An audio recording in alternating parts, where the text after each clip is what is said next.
The trail at Logan Pass was alive with chatter footsteps and camera shutters.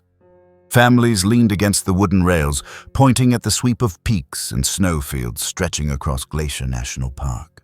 The midday light turned the air sharp thin and almost too bright to look at. Most people were focused on the view, but Ethan, a boy of 9, stopped. He wasn't looking at the horizon. His eyes caught on something lower, smaller, just beyond the gravel edge where the slope dropped steeply into a tangle of brush and fallen log. A shape. At first he thought it was nothing more than a clump of brown grass. Then it moved barely. His sneakers scraped gravel as he edged closer, tugging at his father's sleeve. "Dad, over there. Something's alive." His father. Michael shaded his eyes, scanning the slope. A few tourists drifted closer, curious. Someone muttered it might be a marmot. Another guessed a raccoon. But the shape was too large, the fur too thick, the shoulders too broad, even in its weakness. When Ethan crouched, his breath caught. Curled tight in the dust ribs, pressing under patchy fur, lay a grizzly bear cub. No more than 5 months old. Alone. Shivering with eyes half closed, sides lifting shallowly with each breath. The world seemed to still. The laughter of other hikers fell away into the sound of wind moving through alpine firs. A ranger.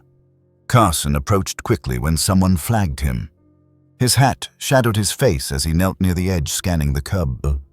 He spoke in the even careful tone rangers used when explaining the rules. "We usually don't interfere with wild animals," he said. "Nature takes its course. If we step in every time we disrupt more than we fix." Michael kept watching the cub, his jaw tightening. He didn't argue right away. He understood the principle. Predators, prey scavengers, each part of the system. But his son's voice pressed into the silence. "Dad, if we leave him, he'll die." Ethan's hand gripped the wooden rail, his knuckles white. The ranger hesitated. Even his trained calm wavered. It was clear this wasn't a healthy animal fending for itself. The cub's fur was caked with mud and burrs, his left paw tucked at an angle that didn't look right, his belly sunken with hunger. Michael finally spoke. "If this were your dog," he asked the ranger quietly, "would you walk away?" Carson's face shifted. He didn't answer. Instead, he looked over the ridge one more time, then nodded once, a small signal that said more than words. "You'll need to move fast," he murmured, "and carefully." That moment mattered. It was a collision between two truths, one that wild animals aren't ours to manage like pets. Two, that compassion sometimes demands action. It is here where many people make mistakes. Some rush in without thought, scooping up young animals that aren't abandoned at all, only left briefly by their mothers. Others post the location online, drawing crowds and stress to creatures already vulnerable. Here, the decision unfolded slowly, measured by silence, by Ethan's steady stare, by a ranger choosing to bend toward mercy. Michael shrugged off his jacket and stepped past the rail. The cub didn't resist when he wrapped the fabric around its small frame. It was limp, barely responsive, light in his arms, in a way that felt wrong for a grizzly. Ethan opened the car's trunk where an empty box lay from a recent camping supply run. They lined it with a spare towel, lowered the cub inside, and closed the flaps just enough to keep the space dark. A cocoon of cloth cardboard and hope. The short walk back to the parking lot felt long. People turned their heads, whispered, snapped quick photos. A woman reached out as if to touch the cub, but Ethan shifted the box protectively toward himself, shaking his head. Already, instinct told him this was not something to treat like a pet or a prop. This was a fragile life balanced on a thread. By the time they reached the car, the ranger was on the radio, voice clipped, giving coordinates, requesting clearance for emergency wildlife transport. The official words, "Injured cub south slope, possible maternal loss," echoed through static. A reply came back approved, but get him to the rehab center in Kalispell as soon as possible. Every minute mattered. Inside the car, Ethan cradled the box on his lap. He whispered to the cub words, soft and steady, though he didn't know if the small ears could hear. Outside the Going to the Sun road twisted along cliffs, each turn revealing vast valleys where wild bears still roamed free unseen. Somewhere out there, this cub's mother was missing or gone. And now, his future lay in human hands, a fragile, dangerous, necessary bridge between life and death. This wasn't the first time such a scene unfolded in Montana. Years earlier, hikers had come across a black bear cub near Yellowstone, weak and starving. That cub was taken to a rehab center, nursed back to health, and then released months later. But others weren't so lucky. Some were picked up too soon, misidentified as abandoned, separated from mothers who later returned. Those cubs never adjusted properly, grew too comfortable around humans, and couldn't be released. They spent their lives in sanctuaries, safe but fenced. Compassion has to be paired with knowledge. Without it, help can turn into harm. Rangers know this balance, which is why they hesitate. The difference between rescue and interference often comes down to context, observation, and timing. If you stumble across a wild animal in distress, the first impulse is almost always to rush in. But the lesson here is restraint. Call the ranger station. Keep your distance. Note the location with your phone's GPS. Lower your voice. Do not post live photos online. Do not offer food. Do not handle unless explicitly told to by trained staff. These steps protect both the animal and the ecosystem it belongs to. In this case, the ranger made the rare choice to permit intervention because the evidence was undeniable. Severe injury, prolonged weakness, high risk of predation or starvation. That nuance matters. Not every cub alone is truly abandoned. Not every intervention saves. Many stories about animal rescues highlight the drama of the moment. The gasp, the rush, the happy ending. What often gets lost is the thin gray line of decision, the point where a ranger has to weigh law, science, and empathy all at once. It's a line most visitors never see. Yet here on that rim in Montana, it played out in plain sight. A boy noticed movement. A father challenged silence. A ranger allowed compassion to tip the scale. Rescue isn't just about the animal. It's about the humans making choices shaped by rules, but softened by conscience. It's about how ordinary people can become the hinge on which another life swings open or closed. As the car descended from the pass, the box on Ethan's lap felt heavier with each mile, though the cub inside barely stirred. Michael drove faster than usual, one hand steady on the wheel, the other flicking the phone to speaker as he called ahead. "We're bringing in a grizzly cub. Bad shape. Can you be ready?" The clinic answered yes. They had less than an hour. What happened next would not be about sympathy anymore. It would be about medicine, precision, and the hard science of keeping wild animals alive. And so, from the quiet edge of a trail in Montana, the journey began. A fragile body, a family's choice, and a road twisting toward a fight that was only just beginning. The box shifted gently as the car curved along the highway. Ethan kept both hands on it, knuckles tight as if his grip alone kept the small life inside tethered to the world. The cardboard flaps lifted once with the rise of a shallow breath, then fell again into stillness. Michael glanced in the rearview mirror, reading his son's face. He knew that look. Concentration mixed with fear, the same look he once wore during deployments when silence on the radio meant everything could be lost. Inside the box, the grizzly bear cub was dangerously cold. Hypothermia is a silent killer for young animals. When the body temperature falls, the heart slows. Breathing weakens and organs shut down. Wild animals don't cry out, they grow quiet. They disappear into themselves. That's why stabilization always comes before saving. The instinct to rush food or water can do more harm than good. What matters in those first minutes is warmth, stillness, and oxygen if it's available. Michael didn't have oxygen, but he had a jacket, a towel, and a car heater set low to keep the cabin gently warm. He pulled the phone to speaker. "We're bringing a cub," he said, his voice clipped but steady. "Possible fracture, severe weakness, unresponsive. We're about 40 minutes out." The clinic confirmed, telling him to keep the cub in a dark, quiet place. No sudden movements, no attempts to feed. "Just get here safe," the voice said. Ethan adjusted the towel, tucking it closer around the cub's shoulders. He whispered again, steady words, with no real meaning except rhythm. That rhythm mattered. Stress alone can push an injured animal over the edge. Lower voices, calmer hands, that becomes medicine too. At the clinic in Kalispell, the team prepared. They cleared a heated table, set fluids on standby, checked IV catheters sized for small carnivores, and pulled up vitals charts. Wildlife triage follows a simple flow airway breathing circulation. But with bear cubs, there's added complexity: size too big for cat protocols, too small for adult bear guidelines. Everything is scaled, improvised, and measured against experience. This is where mistakes often happen outside of clinics. People think food is kindness. They offer milk, bread, and even water. But a starving cub cannot digest sudden feedings. Their systems collapse under the shock. The lesson: stabilization first. Always. Keep warm. Keep quiet. Call ahead. Let trained hands decide the rest. A similar case played out years ago in Wyoming when hikers found a black bear cub curled near a campsite, weak and cold. They fed it crackers and milk from a thermos.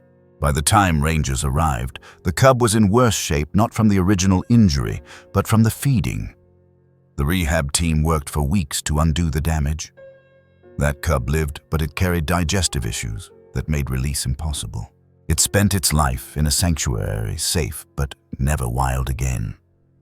The difference between that cub and this one in Montana came down to a choice restraint. Knowing when not to act is as important as knowing when to step in. Michael pressed harder on the gas as the road opened. The engine hummed, tires biting into asphalt that wound between pines and meadows. Ethan kept whispering. The cub didn't move. At one curve, the box slid slightly, and Michael reached back with one hand to steady it without slowing the car. His son's eyes met his. Neither spoke. The only sound was the steady thump of tires and the faint rasp of the cub's shallow breath. Every mile held risk. A sudden jolt, a temperature drop, even the stress of vibration could push the cub past survival. That is why trained rescues emphasize transport protocols.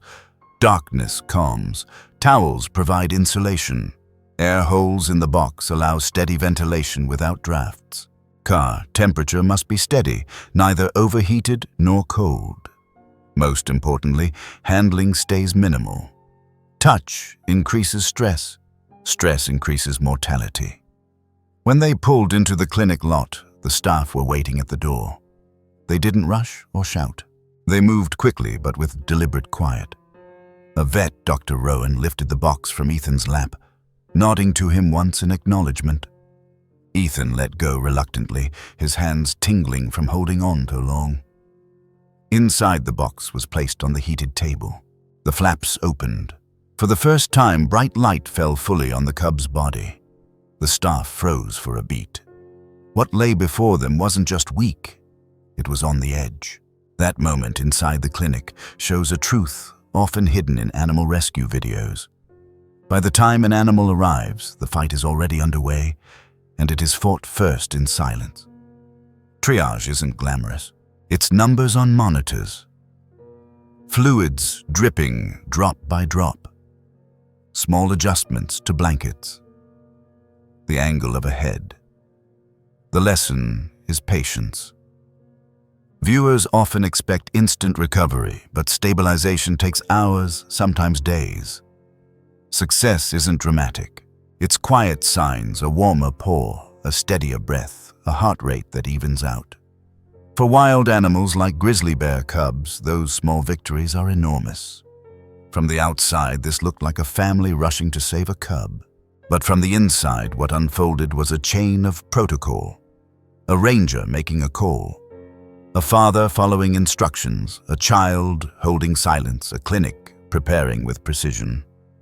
Rescue is not a single heroic act. It is a relay of decisions, each one fragile, each one vital. This perspective reshapes how we understand compassion. It is not just emotion, it is discipline. True compassion for wild animals respects science, process, and restraint as much as it does the urge to comfort. The cub's vitals flickered on a monitor. Heart rate weak. The temperature is dangerously low. IV line inserted, fluids warming slowly into the vein.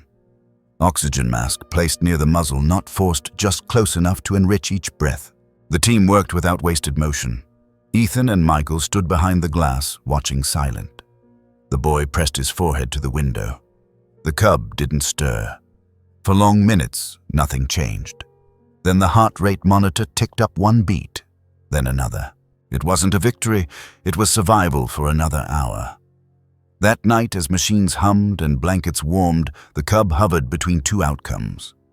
To an untrained eye, it looked like sleep. To the team, it was a razor edge. One slip, one hidden complication, and everything could end. The fracture in the paw would soon demand attention. The choice of how to repair it would decide not just whether the cub lived, but whether it could ever live wild again. Bones once broken don't always heal to freedom. The real fight was about to begin.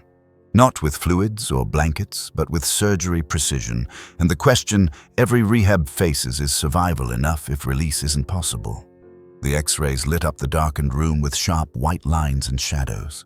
Ethan leaned against the glass, watching the blurry outline of bones on the screen. Even to his untrained eyes, something looked wrong.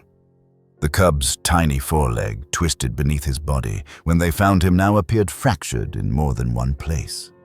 3 breaks, one close to the growth plate. Dr. Rowan stood with arms crossed, lips pressed thin as the images scrolled. She pointed gently with a gloved finger. This isn't simple. The veterinary team gathered close. They spoke in quiet tones, technical but urgent. Pinning external fixator. The options carried risks. Growth plates in young animals are delicate, and damage can mean lifelong deformity. For a wild grizzly bear cub, deformity doesn't mean a limp life indoors. It means no chance of survival if returned to the forest. A cub that can't climb, can't run, can't hunt is a cub that won't make it through a single Montana winter. Michael looked from the vet to his son. He recognized the way their voices dipped the unspoken weight in the room. He'd heard it in military briefings when a mission carried almost impossible odds. He knelt beside Ethan. "They'll try," he said softly. Ethan nodded, but his small hand pressed tighter to the glass. Inside the treatment room, the cub lay unconscious, anesthetized, as the team prepared to clean wounds and stabilize the fracture. Tubes ran fluid into one vein. A pulse monitor beeped faintly. Each sound reminded them this was not guaranteed. Orthopedic surgery for wild animals is a field of precision and compromise. Unlike domestic pets, the end goal is not just healing, it is full function in the wild. That means the bar is higher. A house cat with a limp can live a safe life indoors. A wild grizzly bear cub with a limp face starvation. So veterinarians weigh each decision differently. If they pin the bone incorrectly, it may fuse at an angle. If they avoid surgery altogether, the bone may knit crookedly. If they delay too long, muscle atrophy sets in. Each option carries consequences not just for survival, but for freedom. Pain management becomes another puzzle. Too much sedation and vital signs plummet. Too little and pain itself spikes stress hormones that slow healing. Wildlife vets learn to walk this line using carefully measured doses of analgesics that provide relief without robbing the animal of awareness when recovery begins. It is science carried out with humility, guided by the truth that pain relief is as important as bone repair. Years earlier, a similar case involved a black bear cub struck by a vehicle near Yellowstone. That cub's foreleg was shattered with fragments impossible to align perfectly. Surgeons placed an external fixator pins outside the skin connected by a frame. The cub survived, but the leg healed with a slight angle. After months of rehab, the cub could climb trees, but struggled with speed on open ground. Biologists debated release. In the end, the cub was placed in a sanctuary, where it lived safely but never roamed free. That case still weighs on vets. It shows how a single orthopedic outcome can decide a lifetime path, freedom or captivity. Every break is more than a bone. It's a fork in the road. For a wild animal, medical choices ripple outward into ecological ones. Fixing a fracture is not just about bones aligning, it's about restoring wild possibility. And that's why the stakes feel so heavy for every surgeon who picks up a scalpel in these cases. For viewers, the takeaway is humbling. What looks like a technical procedure is actually a question of destiny. Not every animal can be saved in the way we imagine. Sometimes healing means sanctuary. Sometimes healing means release. The lesson is that compassion must stretch far enough to include both outcomes. From Ethan's view, it looked like magic machine screens doctors moving in practiced rhythm. From Dr. Rowan's view, it was a razor-thin equation. Choose a method that holds, protect the growth plate, control infection risk, and keep pain managed. Both perspectives are true. But what sits between them is something deeper, the recognition that we're not just saving a cub. We're respecting a future that belongs to the wild, not to us. This perspective challenges the way rescue stories are often told. They end at survival, at the breath returning, at the heart rate climbing. But real rescue isn't just about keeping an animal alive. It's about ensuring that life remains wild, unchained, unowned. That means choices in surgery, choices in rehab, choices in release. Each one asks, are we honoring not just survival, but freedom? The procedure began. A sterile drape was placed. Instruments lined the tray. A soft hum of the heater filled the room. The first incision revealed bone fragments shifted near the joint. Rowan guided pins, carefully aligning the pieces as best as possible. The team held silence, broken only by beeping monitors. Outside the glass, Ethan whispered to himself, though no one could hear. Michael stood behind him, a steady hand on his shoulder. Hours passed. Finally, the fracture was stabilized with a delicate splint reinforced by external support. It was not perfect. No fracture ever is. But it was aligned enough to allow growth enough to give the cub a chance at using the leg again. Pain meds flowed in slow, controlled doses. Bandages were wrapped light but secure. When anesthesia began to fade, the cub stirred weakly. His paw twitched against the bedding. His eyes opened briefly, then closed again, but his chest rose in a steady rhythm. The first hurdle was cleared. Pain doesn't vanish when surgery ends. For wild animals, pain is often hidden. They mask it instinctively because weakness in the wild draws predators.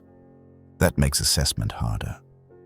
Nurses learn to watch subtle signs, ears flicking, nostrils, flaring paws, curling. These cues guided dosing, ensuring relief without sedation that dulled awareness too far. It was a balancing act, comfort without captivity of mind. That balance carried into every hour that followed. In Alaska, a polar bear once underwent surgery for a fractured leg after a fall on sea ice. Despite successful alignment, pain management proved the harder battle. The bear, restless, tore at bandages, stressed by confinement. It worsened healing. That case reminded vets that surgery is only half the fight. The unseen war against pain and stress often decides whether the body truly recovers.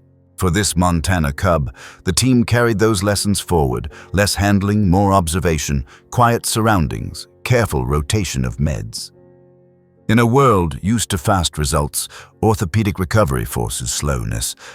Bones heal in weeks, sometimes months. There is no shortcut. That slowness is itself a kind of lesson for humans and for wild animals alike. In caring for the cub, the team accepted patience as part of compassion. For Ethan, watching through the glass, patience felt like powerlessness. But for the cub, it was survival. That contrast reveals something subtle. Healing often looks like nothing is happening, when in truth everything important is happening under the surface. As the cub rested, the vet team stepped back. The surgery was done. The leg was splinted. The heart rate was steady. For now, that was enough. Ethan pressed his hand to the glass, whispering again. He wanted the cub to know he wasn't alone. Michael stood quietly beside him, recognizing that the hardest part might not be surgery, but the months ahead, keeping this cub wild while giving it every chance to heal. Outside, the mountains of Montana stretched vast and wild. Inside, a fragile cub lay bandaged and still. Bones were repaired, pain managed, but the question remained: would this cub grow up wild, or would human care leave a mark too deep? The next stage of the journey wasn't about medicine. It was about behavior, how to raise a bear without taming it. how to keep the wild alive in an animal that needed human hands to survive. The story now shifted from operating rooms to enclosures, from scalpels to strategies, from survival to identity. What does it mean to heal a wild animal without making it forget it is wild? That was the challenge waiting next. The cub's splintered leg was wrapped in clean bandages, his body cocooned in warmth, but the real challenge was only beginning. Saving a wild animal is never just about the body. It's about the mind, the instincts, the habits written into their bones. If those fade, the animal may live, but it will never live wild again. For a grizzly bear, cub survival depends not on kindness alone, but on distance. Humans must care without touching too much feed, without becoming the source, and protect without making themselves the parent. This was the paradox. To save him, they had to refuse closeness. Ethan pressed his forehead to the viewing window in the days that followed, hoping for a glimpse of movement. What he saw instead was controlled silence. Staff wore neutral clothing, no bright colors. They moved behind partial blinds that hid their faces. Feeding happened through chutes, bowls sliding in on trays with no direct hand visible. Cameras recorded from corners, lenses shielded to prevent reflection. Every act was designed to keep the cub from imprinting on humans, to keep his eyes turned toward the space of his enclosure, not toward the people on the other side of the glass. It wasn't easy to understand at first. To Ethan, the cub seemed lonely. He wanted to knock, to call out, to sit close until those eyes met his again. Michael explained quietly that loneliness wasn't the right word. "He doesn't need us as friends," he told his son. "He needs to remember he's a bear." Those words carried a weight Ethan didn't forget. Imprinting is the process by which young animals attach to the first beings they associate with care and survival. In birds, it can mean following the first moving object they see. In mammals, it can mean recognizing humans as the source of food and comfort. For wildlife rehabilitation, this is the silent danger. A cub that grows too accustomed to human voices, hands and faces loses the natural fear that keeps it safe in the wild. Without that fear, it wanders too close to town's campsites and garbage bins. And a grizzly that isn't afraid of people doesn't survive long. That's why every rehab protocol emphasizes barriers, limited handling, and enrichment that simulates the natural environment instead of human interaction. The cub's enclosure was set up with logs, brush, scent trails, and climbing structures. Food was scattered, not placed in bowls, so that foraging remained instinctive. Scents of fish oil, berries, and native plants were used to encourage searching behavior. This was how a grizzly cub's instincts were protected, not through affection, but through simulation of the wild. A case in Alaska shows what happens when these rules are broken. A polar bear cub, rescued from sea ice after losing its mother, was kept too close to humans during rehab. Hand-fed, cuddled, photographed, it grew strong, but it also grew tame. When it was released months later, it walked straight into a fishing camp, unafraid, searching for handouts. Authorities had no choice but to capture it again. That cub lived its life in captivity, safe, but never wild. The lesson was hard. What feels like love to humans can become a trap for an animal meant to be free. The small lesson here is restraint. True care doesn't always look like comfort. For Ethan, this was hard. He wanted to be close to show the cub it wasn't alone. But he learned that stepping back was its own form of protection. Compassion sometimes means silence, distance, and letting nature reclaim its role. For viewers, the lesson is clear. If you encounter wild animals, even those that seem abandoned, closeness can harm more than help. Report. Observe support professionals, but resist the urge to claim connection. We often equate care with touch. Parents soothe children by holding them. Pet owners bond with animals through cuddles. But wildness requires a different kind of love, the kind that honors distance. In the rehab world, this becomes an act of discipline. To withhold closeness is not neglect, it is respect. And respect may be the most profound gift we can give wild animals, the chance to remain themselves. This perspective also shifts how we see rescue stories. The true miracle isn't in the dramatic surgery or the viral release video. It's in the invisible days between the quiet hours when staff resist the natural human pull to bond. It's in the discipline of feeding without hand contact, of staying out of sight, of letting the cub grow wild within walls designed to mimic forests. That is the unseen work that makes release possible. Weeks passed. The cub began to move more, his leg-bearing weight carefully. He tested his claws against logs, clambered awkwardly up small platforms, then grew steadier. Cameras caught him batting at branches, sniffing out food hidden under piles of leaves. At night, he paced alert, showing the nocturnal rhythm of a wild bear. The staff marked each behavior, checking off milestones, climbing ability, foraging instinct, and avoidance of human presence. Each check was a step toward release. Ethan watched less often now. He understood that being present too much could undo the progress. Instead, he drew pictures of the cub climbing trees, hunting berries, and standing tall against the backdrop of the Montana mountains. He taped them to his bedroom wall, not the rehab window. It was his way of staying close while letting go. In Colorado, a black bear cub once passed through rehab with similar care. Staff scattered food, used scent trails, and minimized contact. That cub grew strong, learned to forage, and avoided people completely. When it was released, biologists tracked it briefly with a lightweight collar. The cub stayed deep in the forest, thriving, never once approaching campsites or roads. That success became a model for others. The Colorado team proved that when humans step back, the wild steps in. Even with progress, pain lingered. The cub still favored the leg, sometimes limping after climbing or resting longer than expected. Pain management continued, but always with restraint. Too much medication dulled awareness. Too little left him restless. The staff leaned on subtle signs, ear flicks, shifts in breathing, tension in muscles. Pain was present, but it didn't define him. Each day he tested himself, and each day his body remembered more of what it meant to be a bear. By early autumn, the cub had changed. The limp grew less noticeable. His coat thickened. His muscles rippled under fur that once sagged over bones. Most importantly, he ignored humans completely, focusing only on his enclosure, his food, his instincts. He had become what he was always meant to be: wary, wild, alert. The next question loomed. Healing bones and instincts was one thing, but where could he go? The forest is vast, but not every place is safe. Release is not just opening a gate. It is science, strategy, and respect. Choosing the right place and the right time could mean the difference between a second chance and another silent ending. The journey now shifted from enclosures to maps, from medical charts to survival rubrics.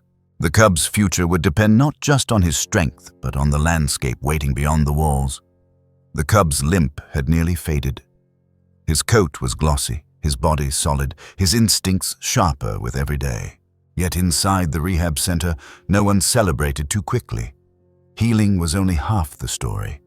The harder half came now, deciding if he was ready to go back and where. Release isn't a door swinging open. It is a set of questions, each answered with data, patience, and respect. The staff gathered in a small room, maps pinned across the wall, checklists spread on the table. At the top was the rubric: weight target, prey response, climbing endurance, startle recovery, and avoidance of humans. Every cub must pass. A biologist read off numbers. His weight had doubled since arrival, falling squarely in the healthy range for a grizzly bear cub heading into fall. Foraging tests showed he could find hidden food in minutes, pawing and sniffing with focus. Cameras caught him climbing to the top of his enclosure even after long rests. When startled by sudden noises, he bolted for cover, not toward odd people. These were good signs. Still, one question lingered: the leg. The X-rays showed healing, but a faint angle remained. It was subtle, visible only in stride analysis. Would it slow him in the wild? Would a winter storm, a chase from another bear, or the pursuit of prey expose that weakness? Release science is about more than hope. It is a structured process developed over decades of wildlife rehabilitation. Each species has thresholds. For grizzly bear cubs, survival requires climbing to escape danger, foraging across miles, and avoiding humans instinctively. Biologists track endurance by timing how long a cub can climb and hold a position. They assess reaction speed with startle tests, sudden noises, or scents introduced while observing from a distance. They evaluate feeding behavior by scattering natural foods, berries, roots, and carcass substitutes. Only when these boxes are checked can release be considered. The second half of the process is site selection. Not every valley or forest is safe. A release site must hold food sources, berry patches, and summer salmon or trout runs if near rivers and carcasses in fall. It must offer cover, dense timber rock shelters, and denning areas. Most importantly, it must be far from towns, camps, and roads. Proximity to humans kills more young bears than hunger or disease. That is why release is both science and strategy. A case from Wyoming demonstrates how crucial this is. A black bear cub was released near a campground area after rehab. Within weeks, it wandered close to tents, drawn by the scent of cooking. It had passed its behavior tests, but the site failed. Rangers had to recapture it, and this time it could not be returned. Contrast that with a Montana cub released deep in Flathead National Forest. The site was chosen carefully. Huckleberry thickets, remote creeks, no human access. That cub was monitored briefly, then disappeared into the wilderness. Years later, locals spotted a large grizzly with a faint scar on its paw, still roaming free. Same process, different outcomes. The difference was the site. Release is not a gift, it is a responsibility. Every choice, timing, location, preparation carries consequences measured not just in the life of one cub, but in the safety of humans nearby. It is easy to imagine release as freedom, but true freedom comes only when the groundwork is laid carefully. For Ethan, waiting at the rehab, this was hard to accept. He wanted to open the gate today to see the cub run, but Michael explained gently, "If we let him go too soon or in the wrong place, we'd be failing him. Sometimes helping means holding back until the time is right." Many viral rescue stories end with a gate opening and an animal running toward the horizon. It feels like closure, like a happy ending. But the real story is quieter and more complex. It is the hours spent mapping rivers, counting berry patches, and measuring distances from highways. It is scientists debating corridors, predators, and food availability. Release is less about emotion and more about ecology. From this perspective, the cub is not being set free. He is being reconnected to a system that must be ready to receive him. It isn't about what we want to feel, it's about what the land can sustain. The team marked a site on the map, a remote corridor in the Cabinet Mountains, rugged, full of cover, rich with seasonal food, and far from human trails. It wasn't chosen by chance. GPS surveys had shown a low density of adult males, reducing the risk of fatal encounters.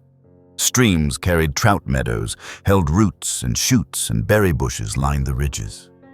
This was a place where a young grizzly could learn to be a bear again. Still debate rose about telemetry. Should the cub wear a collar? Some argued yes, data would track his survival, offering proof for future rescues. Others argued that no collars can add stress or interfere with natural behavior. In the end, they chose restraint. No collar. This cub deserved true wildness, even if it meant no one would know exactly what became of him. That decision was harder for Ethan, who longed to follow the story. But he began to see part of respect as letting go of the need to know. A polar bear release in Alaska once included a satellite collar. It provided valuable data for months, showing hunts, travels, and even dens dug in snow. But when the collar failed, the bear was already far beyond reach. The data ended, but the life continued unseen.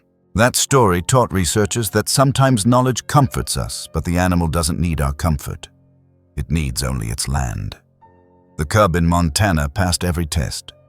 He climbed, foraged, startled away from people, and carried weight without a limp. His chart was marked, "Release approved." For the staff, relief was quiet.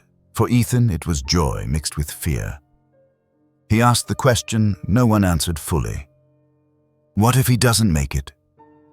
Michael placed a hand on his shoulder. We've done everything we can.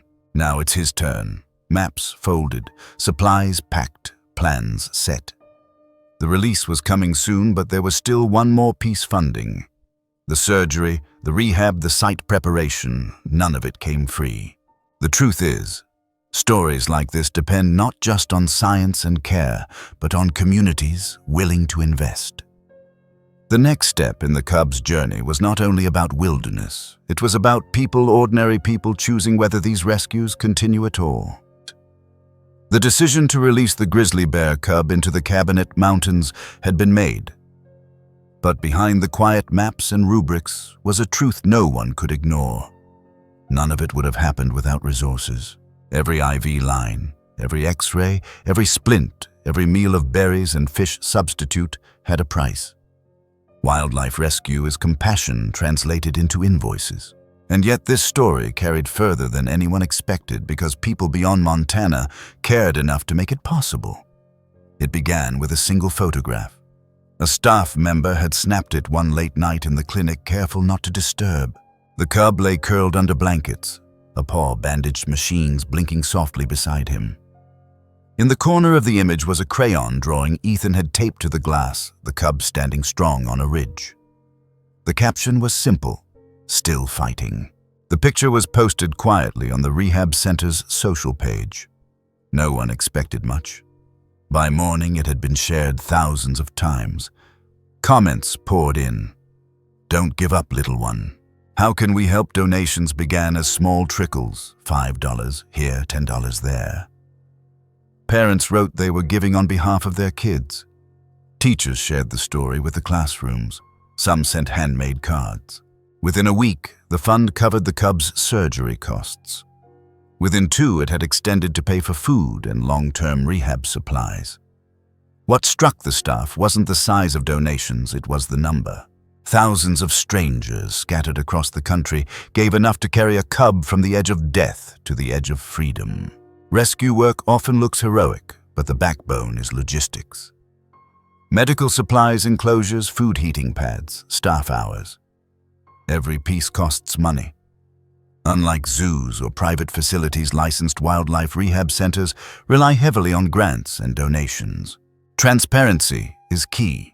When supporters see where their money goes, fluids, antibiotics, orthopedic pins, prey simulation materials, they are more willing to give again. That transparency builds trust, and trust builds sustainability. The Montana Center learned this firsthand. They released a breakdown: 4% to medical care, 25% to food and husbandry, 20% to enclosure maintenance, 15% to release logistics and monitoring. Clear, simple, and honest, donors responded positively. They weren't just supporting a cub. They were sustaining a system designed for future rescues. A case in Oregon illustrates why this matters. A black bear cub rehab was overwhelmed with sudden expenses after wildfires pushed animals into human areas. Their lack of communication about costs led to rumors were funds misused. Donors hesitated, support dropped, and staff struggled to provide basic care. Contrast that with a rehab in Colorado that shared detailed budgets during a similar crisis. Their transparency drew in not only donations but volunteers and even corporate sponsors. That openness made the difference between survival and closure for the facility. The lesson here is that compassion without accountability doesn't last. Viewers are willing to support animal rescue, but they also want to know, does my contribution matter? Am I helping one cub or an entire program? The answer comes through transparency. For ordinary people, the takeaway is this: even small donations matter when they are pooled, tracked, and shared openly. What saves one grizzly bear cub today could save many more tomorrow. It is easy to imagine that saving wild animals is the job of rangers, vets, or scientists alone. But in truth, every rescue is a web of community. The boy who notices movement, the father who drives, the ranger who bends the rules, the vet who works through the night, the stranger hundreds of miles away who clicks donate. Each becomes a thread, and together those threads weave a net strong enough to catch a life falling through. That is the ripple effect, compassion multiplied until it becomes infrastructure. This perspective reframes the story. It's not just about one cub. It's about the system we build when ordinary people choose to care. Each act drawing a picture, giving $10, sharing a post, creates momentum. That momentum builds capacity, and capacity means the next call, the next broken animal, the next crisis doesn't have to face the answer. We don't have the resources. The Montana Center also opened pathways beyond money. They invited volunteers to help with non-contact roles, cleaning enclosures, prepping diets, doing laundry, and repairing fences. Retirees, college students, families all found ways to give time. Seasonal training modules guided them through safety and ethics. For many, it became a way to connect with wildlife without ever touching it, to serve without crossing the line into taming. Teachers used the cub's story in classrooms. They printed Ethan's drawing, turning it into a poster for science lessons. Students wrote letters to the cub, learning about predator roles in ecosystems and the ethics of rescue. In doing so, they were shaping the next generation's view of wild animals, not as pets, not as props, but as neighbors whose survival depends on our restraint. All of this was part of the ripple. Money started it, but transparency time and education carried it forward. The cub's survival had become a symbol of what collective effort could achieve. In Alaska, a polar bear rehab once launched a campaign after an oil spill contaminated habitats. They provided donors with itemized updates. Gallons of formula purchased, hours of staff time covered, and costs of water filtration. People didn't just see pictures of cubs. They saw receipts, breakdowns, and progress. That clarity turned a local crisis into a national effort. It proved that when people know exactly how they are helping, they give more, not less. For Ethan, the ripple effect was personal. He saw strangers online encouraging the cub he had found. He realized that his small action on the trail had reached thousands. It was overwhelming and humbling, Michael told him quietly. This is what happens when one person notices. You lit the spark. Everyone else carried the flame. By the time the release date approached, the cub was no longer just a patient. He was a mirror reflecting the power of the community. But for all the support and goodwill, there remained a gap. What should ordinary people do when faced with a wild animal in trouble? How do you act responsibly, safely, and legally? In that first critical moment, the next chapter would turn outward, away from vets and donors, toward the people who walk the trails, drive the roads, and camp in the forests. Because rescue doesn't always begin in clinics. It begins with us. The cub's story was nearing its release chapter. But before we follow him to the timberline, there's a pause worth taking. Because every rescue begins not with surgery or science, but with a person, often a hiker, a driver, a camper who stumbles upon something unexpected. And in those first few minutes, the choices made can mean survival or tragedy. This is where the story widens, where you step in. You're walking a shaded trail in Montana, morning light spilling across the pines.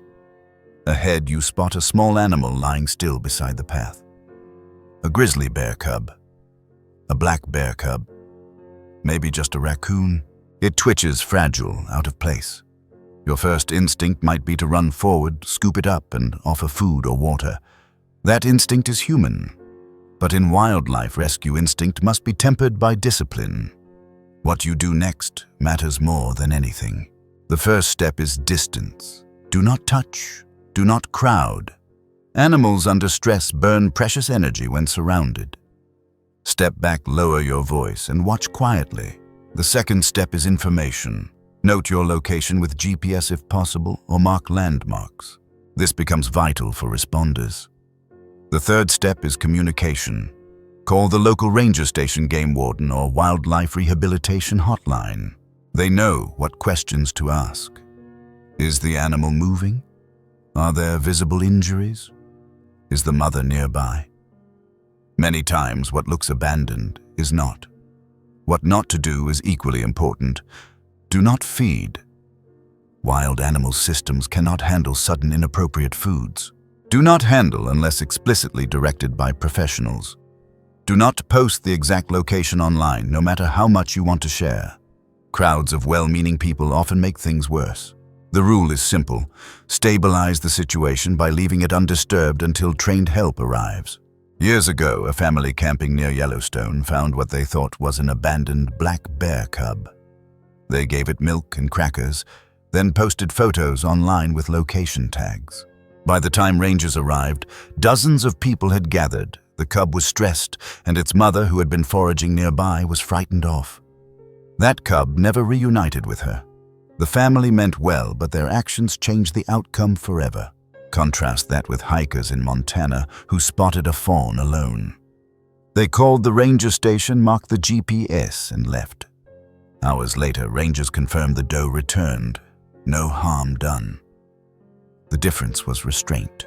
The small lesson here is that real rescue doesn't always look like action. Sometimes it looks like waiting. Sometimes it looks like a phone call. The most powerful thing you can do is not step in, but step back. Compassion is measured not in how quickly we touch, but in how carefully we respect the space between. We often imagine ourselves as saviors in these moments, but the truth is, we are messengers. Our role is not to carry the animal ourselves, but to carry its story to the right hands. That perspective changes everything. It removes the weight of needing to fix and replaces it with the responsibility to report. And that responsibility is not smaller, it is essential. Without it, no vet, no ranger, no rehab center ever gets the chance to help. Here's the field guide, plain and clear. If you find injured wildlife, do call the ranger or rehab hotline. Keep your distance. Note: GPS minimize noise. Don't feed, handle, or post live location online. Safe transport if directed. Use a box with air holes, a towel inside, keep dark and quiet, regulate car temperature, and call ahead.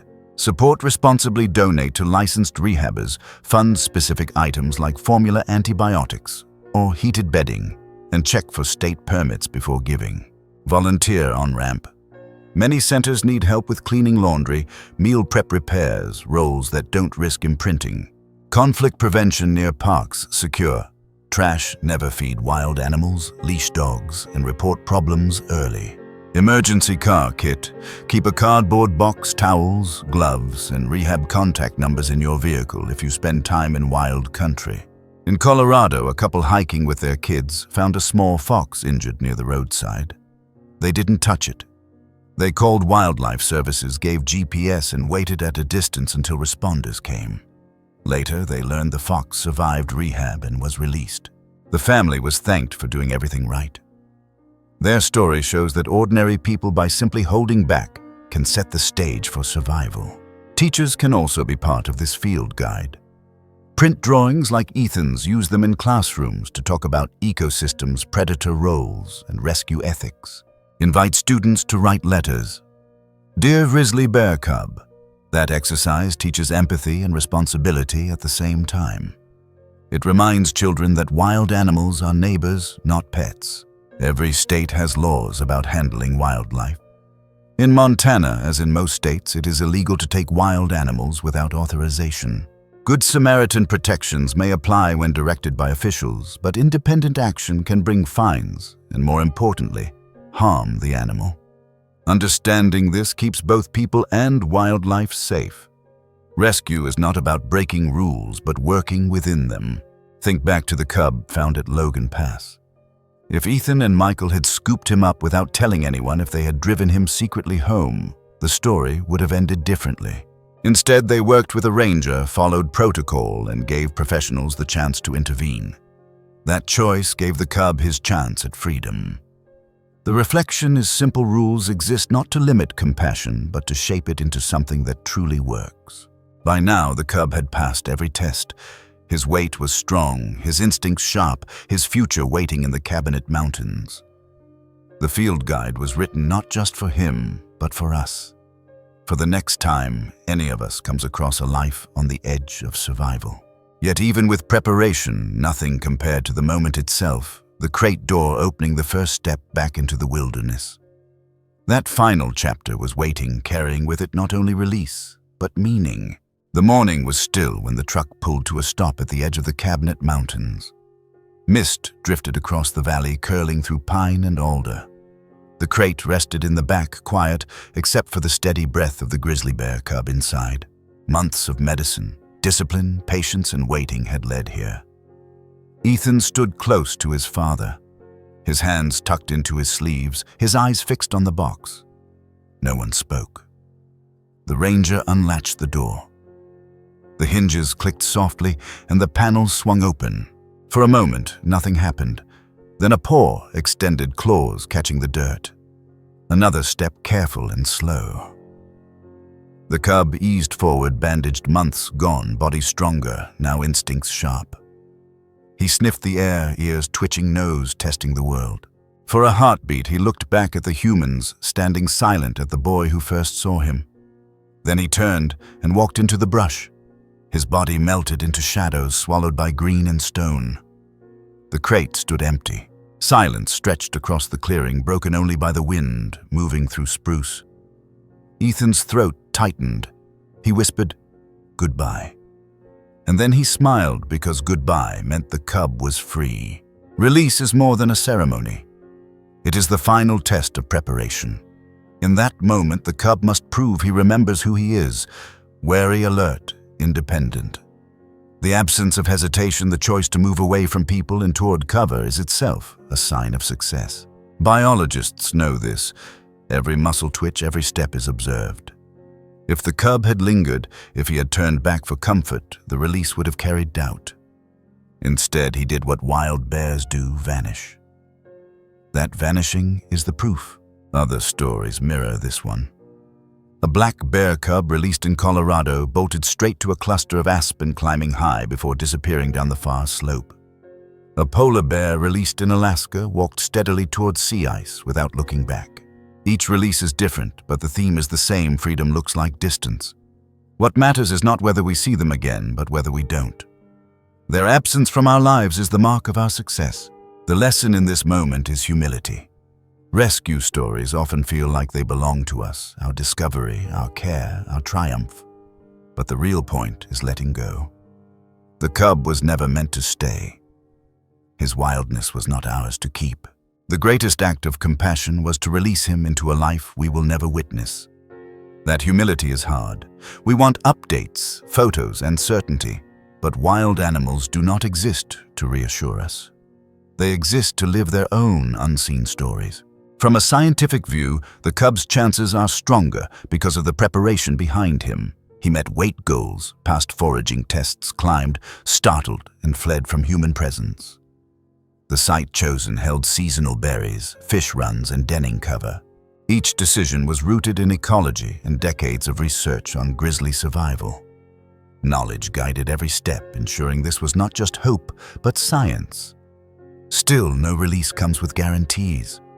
Nature offers no contracts. That uncertainty is part of the truth. For Ethan, emotions tangled together: pride, sadness, relief. He had carried a box months ago, whispering to a cub he thought might die. Now he stood watching that same animal stride into a forest vast enough to swallow him whole. For Michael, it was quieter. He had seen battles end both ways. Today, victory felt small but real. A life preserved, a thread of wildness continued. For the staff, it was gratitude. Their work rarely ended in release. Too many animals arrived too late. But this one walked free. That was enough to keep going. The fresh perspective here is that rescue doesn't belong to the clinic, the ranger, or even the boy who noticed movement that day on the trail. It belongs to all of us. Every person who gave $5, who shared a post, who taught a classroom lesson, who repaired a fence, each played a part. The cub was saved not by one hand, but by many. And the truth extends further. Every time we secure trash leash a dog, or drive carefully through forest roads, we are shaping the fate of wild animals we may never see. Rescue is not only an event, it is a way of living in respect for the world around us. The clearing emptied. The cub moved deeper into the trees. No cameras followed, no updates would come. And that was the point. He was not a pet, not a mascot, not a permanent story. He was a grizzly bear cub, returned to the timberline, his future unwritten, his survival his own. Ethan and Michael stood a little longer before turning back toward the truck. The ranger closed the crate, lifted it into the bed, and tied the straps. The forest was already quiet again, as if nothing had happened. Yet, everything had. Now comes your part. Think about what this story means for you, not just about one cub, but about how you move through the world. Would you know what to do if you found an injured wild animal? Would you choose distance, discipline, or respect? Would you support the people and programs who stand ready when the next call comes? These questions matter, because the next rescue might begin with your eyes, your hands, your choice. If this story gave you hope, if it reminded you of the strength in compassion and the value of keeping the wild truly wild, we invite you to reflect, to share that lesson forward, and to stay with us. Like this video, subscribe to the channel, and help keep these stories alive. Each click, each share, each voice adds to the net that holds lives like his. Together we make sure that when the next animal lies unseen in the brush, someone notices and someone listens.